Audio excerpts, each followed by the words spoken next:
அனைவருக்கும் வணக்கம். எதிர்நீச்சல் தொடர்கிறது சீரியலில் இன்றைக்கி எபிசோடில் என்ன நடக்குதுன்னு தான் இந்த வீடியோவில் பார்க்க போகிறோம். பார்கவி தர்ஷன் கூட எனக்கு இந்த கல்யாணம் வேணாம் அப்படின்னு சொல்லிட்டு வீட்டை விட்டு வெளியே போயிட்டாங்க. அது மட்டும் இல்லாமல் அறிவுக்கரசியும் அன்புக்கரசியும் வீட்டுக்கு வர சொல்லிட்டாங்க. இப்போ பார்கவி வீட்டை விட்டு போனதுனால அறிவுக்கரசி ஆதிகுணசேகரன்கிட்ட கேட்குறாங்க, அன்புக்கரசிக்கும் தர்ஷனுக்கும் கல்யாணத்தை முடிச்சு விடுங்க, அதான் பார்கவி அறுத்துட்டு போயிட்டால அப்படின்னு சொல்லி கேட்குறாங்க.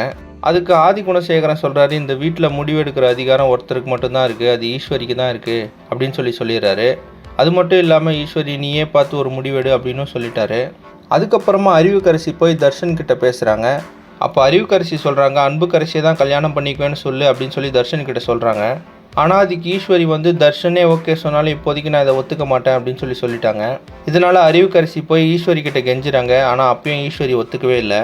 அதுக்கப்புறமா ஈஸ்வரி போய் ஜனனி கிட்ட பேசுகிறாங்க.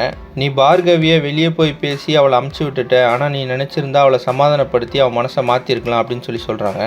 அதுக்கப்புறமா ஜனனி ஈஸ்வரி கிட்ட சொல்கிறாங்க, நீங்கள் எடுத்த முடிவு தப்பு அப்படின்னு சொல்கிறாங்க.